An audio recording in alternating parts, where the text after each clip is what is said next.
Ada 12 kapal kargo memasuki terusan Suez dari lautan Mediterania untuk memulai perjalanan yang akan memakan waktu selama 12 jam. Itu target mereka nih, target mereka tuh 12 jam perjalanan. Perjalanan yang tadinya mereka bayangkan 12 jam untuk menyeberangi Laut Merah ternyata berubah menjadi 8 tahun di dalam kasus ini.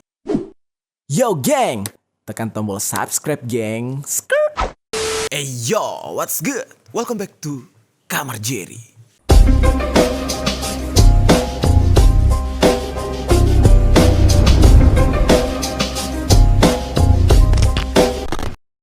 Geng, hari ini kita bakal ngebahas tentang kemacetan terburuk atau terparah di dunia. Ini udah pasti nih ya, obrolan kayak gini banyak yang relate, apalagi untuk teman-teman yang tinggal di Jakarta. Nah, tapi pembahasannya bukan soal kemacetan lalu lintas jalanan seperti yang dialami oleh mobil atau motor, enggak. Tapi kita akan membahas tentang sebuah kemacetan yang super duper lama yang dialami oleh kapal-kapal kargo atau kapal-kapal yang membawa barang-barang ke banyak negara. Kemacetan yang satu ini tidak tanggung-tanggung, lamanya itu sampai 8 tahun, geng. Nah, terjadi di terusan Suez dan ini merupakan kemacetan yang super lama yang tidak bisa kita bayangkan ya bagaimana bosannya menjadi awak kapal di saat itu. 8 tahun, mereka udah pasti di atas kapalnya butuh makanan. Terus juga barang-barang yang mereka bawa tuh harus diapain gitu kan. Udah pasti udah kadaluarsa kalau misalkan mereka bawa obat-obatan atau makanan gitu. Dan ini merupakan sebuah kisah nyata yang cukup menggemparkan. Langsung aja kita bahas di sisi lain.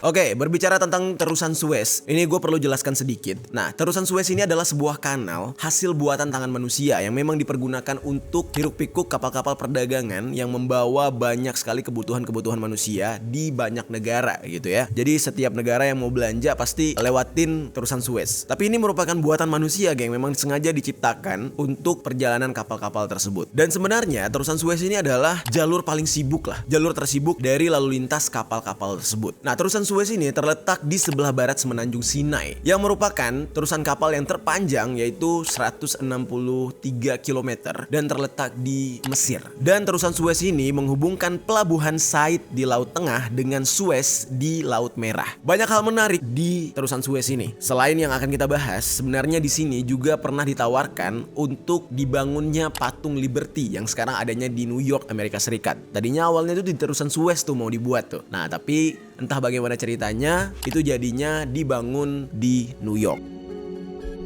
Tapi mungkin nanti boleh ya kita kulik ya di next episode tentang patung Liberty. Tapi hari ini kita cerita dulu tentang terusan Suez ini, geng. Terusan Suez ini pertama kali dibangun atas ide Napoleon Bonaparte, yang pada saat itu di tahun 1798 mereka berhasil menaklukkan Mesir dan mereka berencana untuk membangun sebuah terusan atau sebuah kanal. Di saat itu Napoleon Bonaparte mengirimkan tim untuk menyelidiki kelayakan dan pemintasan tanah genting Suez untuk membangun kanal dari Laut Merah ke Laut Tengah. Nah, namun di saat itu ada kesalahan dari tim peneliti yang dimana mereka mengadakan 4 kali kunjungan secara terpisah untuk penelitian daerah tersebut. Namun mereka mendapatkan kesalahan informasi, yaitu mereka mengatakan ketinggian Laut Merah itu jauh lebih tinggi sekitar 9 meter ketimbang ketinggian Laut Tengah. Yang akibatnya mereka memperingatkan kepada Napoleon Bonaparte kalau dibangun kanal ini bakal terjadi banjir di Delta Nil atau sebuah delta yang terbentuk di utara Mesir di mana Sungai Nil bermuara ke Laut Tengah.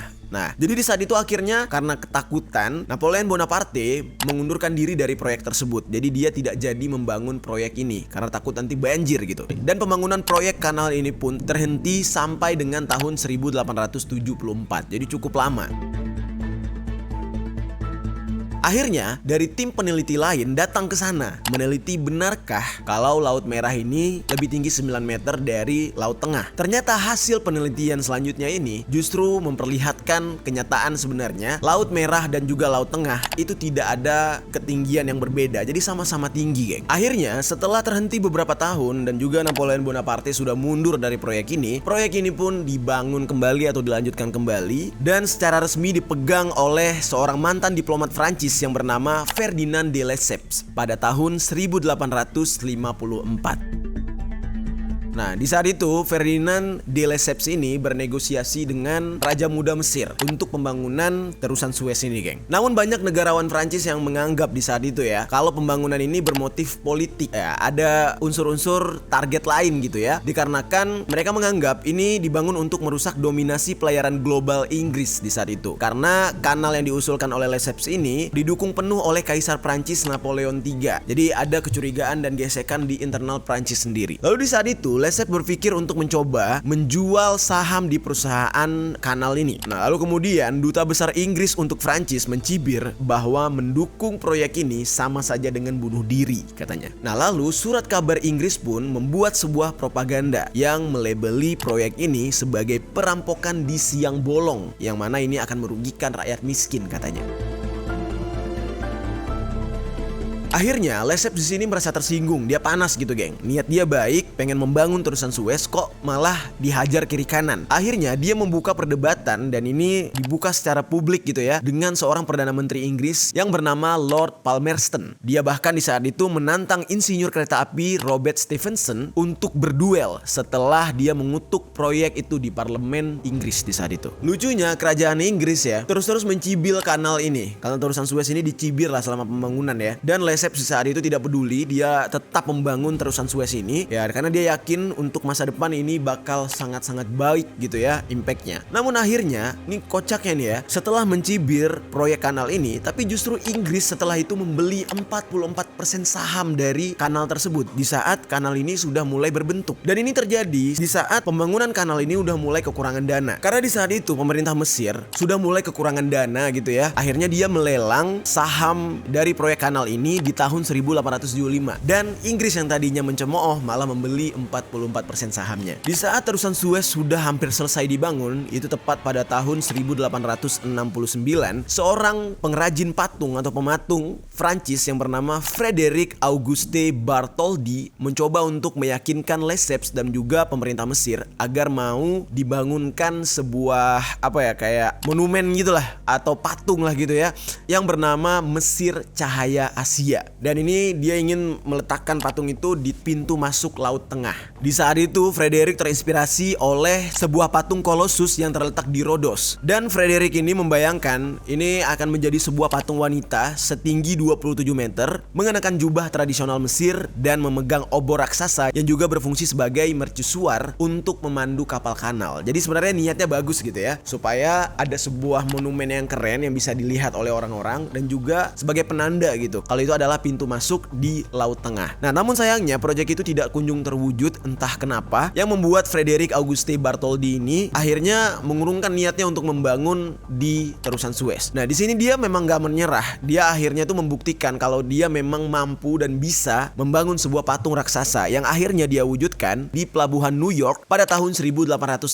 yang sekarang kita kenal dengan patung Liberty. Nah, lalu kemudian di dalam era Perang Dunia Pertama di tahun 1914, saat itu terusan Suez itu berada di bawah kekuasaan Inggris. Lalu setelahnya baru diserang oleh pasukan Ottoman dan pasukan Jerman. Yang tadinya terusan Suez ini dicemoohi oleh Inggris, terus banyak orang-orang yang menertawakan, tapi akhirnya di Perang Dunia Pertama justru jadi tempat rebutan karena lokasi dan posisinya itu sangat-sangat strategis. Lalu singkat cerita, beberapa tahun kemudian saat Mesir dipimpin oleh Presiden Gamal Abdul Nasir, pada tanggal 26 Juli tahun 1956, terusan Suez ini dinasionalisasikan oleh pihak negara Mesir. Hal ini akhirnya memicu krisis Suez karena Prancis tidak terima Suez dikuasai oleh Mesir. Walaupun itu terletak di Mesir, tapi Prancis kan merasa kayak ini kan kita yang bangun gitu loh. Akhirnya pada tanggal 29 Oktober tahun 1956 terjadi serangan gabungan dari tentara Israel, dari tentara Prancis, dan juga tentara Inggris. Yang mana ini terjadi di Mesir langsung, geng. Nah, lalu melalui intervensi dari PBB, Amerika Serikat, dan juga Uni Soviet, konfrontasi tersebut dapat berakhir relatif cepat katanya. Dan kampanye perang pada 22 Desember tahun 1956 kembali dievakuasi. Lalu singkat cerita, terjadilah sebuah hal yang benar-benar menggemparkan dunia. Ini terjadi tanggal 5 Juni tahun 1967. Ada 12 kapal kargo memasuki terusan Suez dari lautan Mediterania untuk memulai perjalanan yang akan memakan waktu selama 12 jam. Itu target mereka nih, target mereka tuh 12 jam perjalanan. Perjalanan yang tadinya mereka bayangkan 12 jam untuk menyeberangi Laut Merah ternyata berubah menjadi 8 tahun di dalam kasus ini. Di saat kapal-kapal ini ya kan baru masuk terusan Suez, baru setengah jalan, tiba-tiba pecahlah perang di terusan Suez. Yang mana di saat itu pasukan Mesir diserang oleh pasukan Israel secara tiba-tiba. Banyak sekali serangan udara yang dilancarkan oleh Israel dan tiba-tiba daerah di sekitar terusan Suez dipenuhi oleh pesawat, bom dan juga api, dan juga orang-orang yang telah tewas di dalam peperangan. Lalu setelah beberapa jam serangan terjadi, tiba-tiba pemerintah Mesir memutuskan untuk menutup terusan Suez, yang dimana di saat itu 15 kapal kargo terjebak di tengah-tengahnya. Ya bayangin ya gimana pusingnya kapal-kapal ini, karena mereka tuh diminta untuk menunggu. Tunggu di sini ya sampai waktu yang belum bisa ditentukan, karena ya kita masih perang katanya.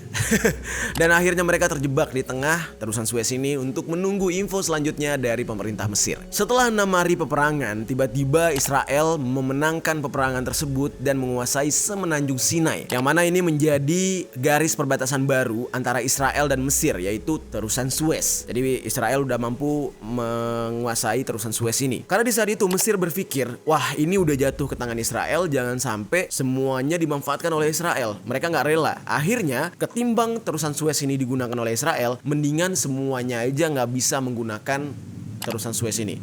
Yang mana pemerintah Israel di saat itu memilih untuk menyabotase terusan Suez dengan membuat ranjau-ranjau dan juga bom, sehingga tidak ada satu orang pun yang bisa menggunakan. Dan pemerintah Mesir di saat itu nggak peduli, walaupun ada yang terjebak, 15 kapal yang terjebak di sana itu bukan urusan mereka. Mereka tetap menutup kanal tersebut. Mereka di saat itu menenggelamkan beberapa kapal yang mereka letakkan di bagian utara dan juga selatan untuk memblokade pintu masuk dan pintu keluar. Dan juga di saat itu mereka menghancurkan jembatan lalu meledakkan apapun yang ada di sana hingga tidak tersisa dengan beberapa ranjau.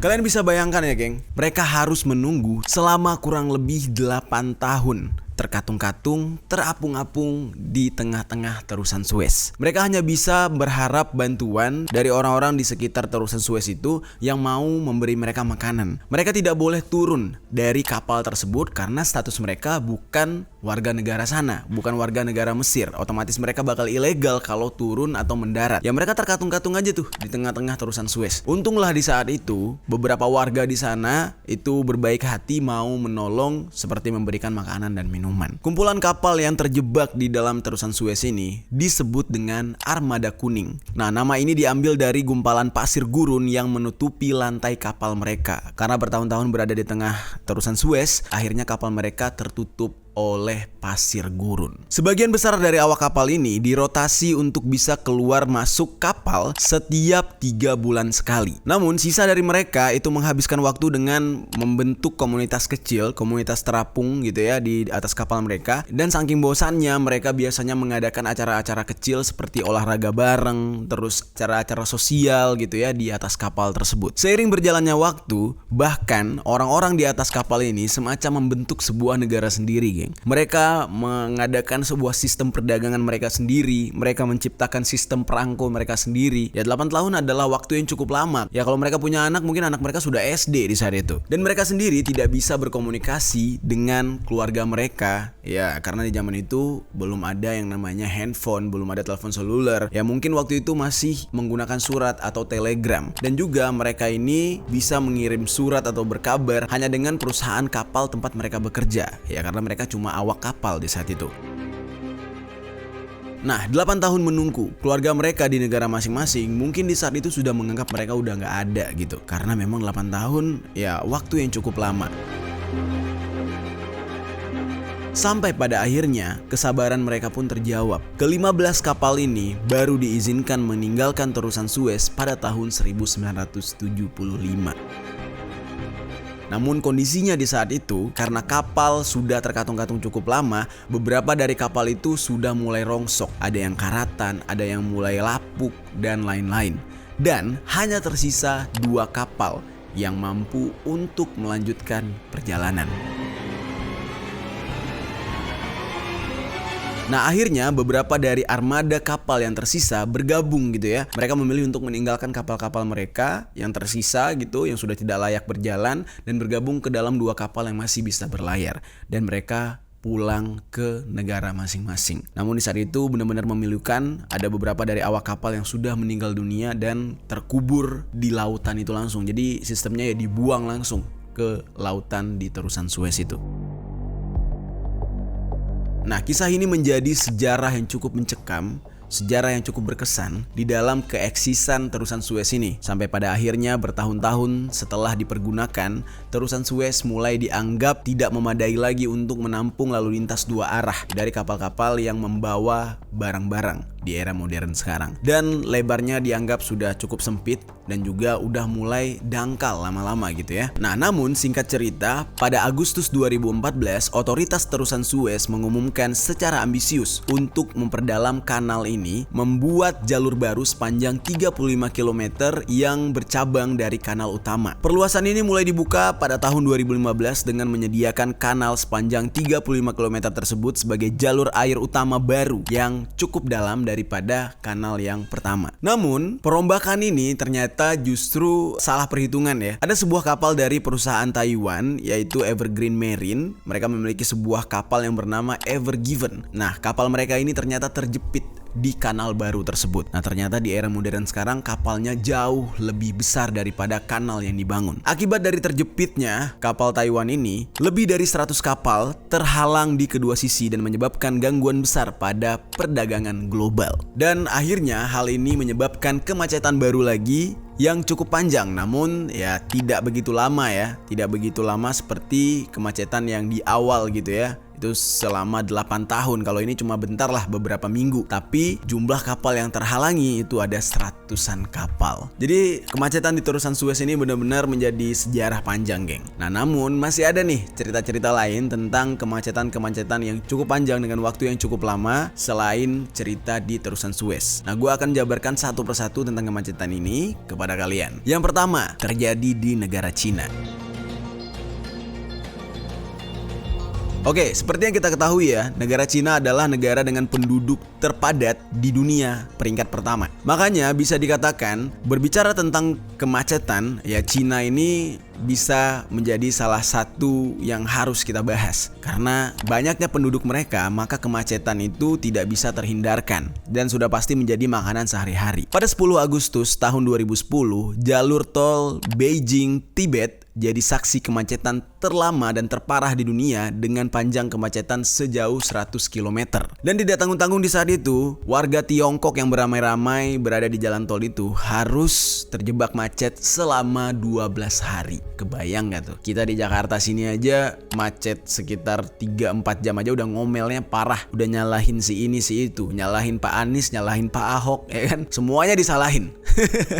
Ini 12 hari, geng. Ternyata kejadian ini terjadi selain karena tingginya jumlah penduduk dan juga aktivitas di jalan raya. Ini juga didukung oleh banyaknya transportasi besar yang berlalu lalang untuk memperbaiki jalanan di daerah tersebut. Nah, jadi banyak perbaikan jalan. Jadi kalian gak usah heran ya, kenapa banyak sekali produk Jepang, produk Cina yang masuk ke Indonesia. Kenapa mereka gak fokus jualan di negara mereka aja? Ya karena itu, di negara mereka sudah terlalu padat, akhirnya mereka mencari konsumen di luar negara lain, ya kan? Ya akhirnya negara kita tampung lah itu, menampung semua hasil produksian mereka dan menyebabkan kemacetan di negara kita sendiri.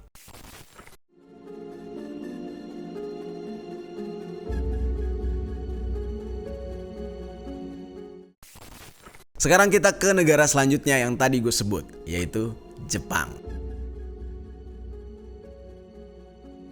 Oke, Jepang ini memang tergolong salah satu negara maju dengan sistem fasilitas transportasi yang sudah mumpuni. Nah, namun walaupun negara mereka tuh sudah sangat canggih di bidang otomotif, lalu lintas dan segala macam, di tahun 1990 mereka punya pengalaman yang cukup pahit soal kemacetan. Yang dimana ini nggak ada ampun ya, kemacetannya itu sepanjang 135 km.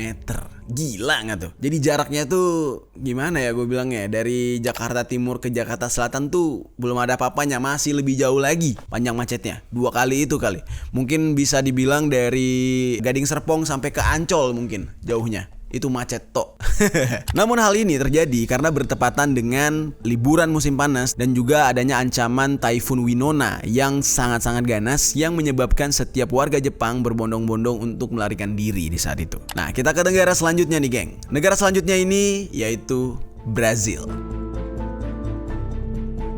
Kalau berbicara tentang Brazil, gue jadi inget nih ya kata-kata netizen-netizen yang suka mengatakan, pantesan nih negara kita nggak maju gitu ya, kita terlalu percaya ini itu gitu, lihat tuh negara luar. Padahal ya, kalau kita berbicara tentang buruknya sistem, di Brazil ini banyak banget sistemnya yang buruk, tapi ada sisi yang membuat mereka maju. Apa? Bola gitu. Jadi gue kalau misalkan baca komen orang-orang yang selalu merendahkan negara sendiri, dibilang nggak maju gitu ya, sebenarnya salah gitu. Ya, mungkin kita tidak maju di bidang yang memang kita tidak tekuni. Ya ibaratnya kayak lo nyuruh ikan buat terbang, ya nggak mungkin. Atau nyuruh burung buat nyelam, ya nggak mungkin. Bidangnya beda. Nah, sama halnya dengan negara, kita punya kelebihan masing-masing. Kita lihat Brazil. Brazil ini sistem lalu lintasnya cukup buruk, dan jalan raya mereka itu sangat-sangat dipadati oleh lalu lintas transportasi, dan cukup chaos di sana, geng. Terlebih di tahun 2009 ini terjadi di Sao Paulo, Brazil. Kemacetan sepanjang 292 km terjadi akibat peningkatan gaya hidup di saat itu, dan kemampuan ekonomi masyarakat Brazil yang menyebabkan peningkatan penjualan kendaraan mencapai 1000 unit per harinya. Jadi di saat itu memang Brazil lagi bagus-bagusnya ekonomi mereka. Mereka itu lagi banyak pendapatan lah gitu ya. Mereka tuh berbondong-bondong beli mobil, berbondong-bondong gaya-gaya lah gitu. Akhirnya tidak terkontrol, chaos lah di jalanan mereka, dan terjadilah kemacetan yang cukup panjang itu.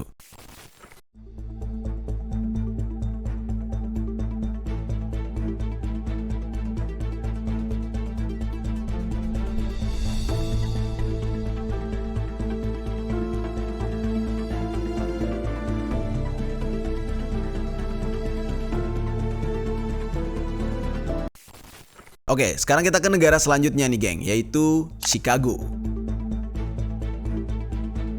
Nah, lagi-lagi nih, kalau kita berbicara tentang negara maju, kurang maju apa sih Amerika Serikat? Tapi sama aja gitu ya. Yang namanya kebobrokan di suatu negara itu pasti ada gitu. Di negara manapun, mau negara berkembang ataupun negara yang sudah maju. Ini terjadi pada tahun 2011. Di Amerika Serikat terjadi bencana alam yang disebut dengan 2011 Groundhog Day Blizzard, yaitu badai musim dingin yang melumpuhkan berbagai daerah di Amerika Serikat. Selain melumpuhkan kegiatan normal, di Chicago, Illinois juga ikut terkena dampak. Parahnya, badai musim dingin ini juga menyebabkan kemacetan panjang dari masyarakat lokal selama 12 jam. Dan mereka tidak hanya harus merelakan mobil mereka terjebak oleh salju, namun mereka juga harus bertahan agar tidak mati kedinginan akibat terjebak badai salju tersebut. Dan ini adalah sebuah kemacetan yang diakibatkan oleh badai salju terkeos yang pernah terjadi di Amerika.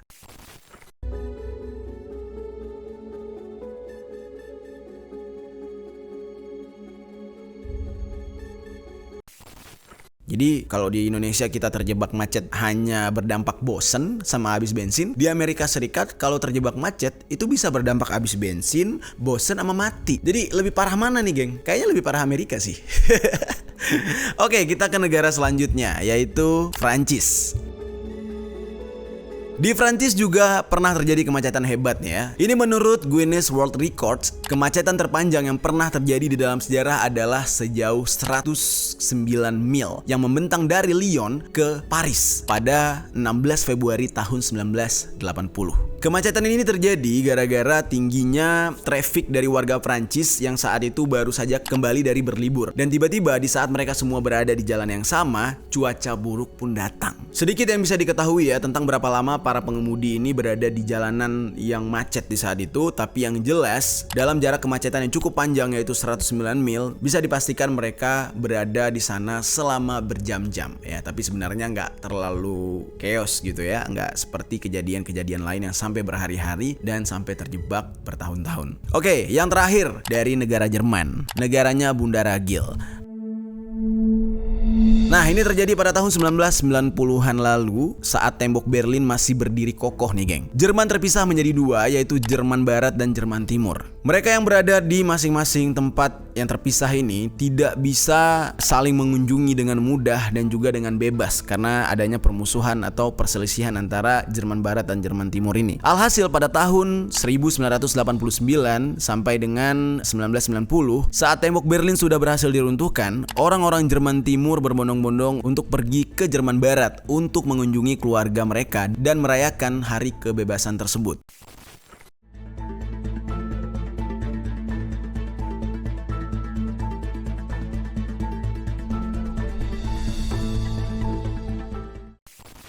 Dan di saat itu, karena saking ramainya orang-orang, ada sekitar 18 juta mobil terjebak macet di tengah jalanan. Namun tidak diketahui ya ada seberapa panjang gitu ya kemacetannya dan seberapa lama macet itu baru reda. Tapi yang jelas itu merupakan sejarah kemacetan paling buruk yang pernah terjadi.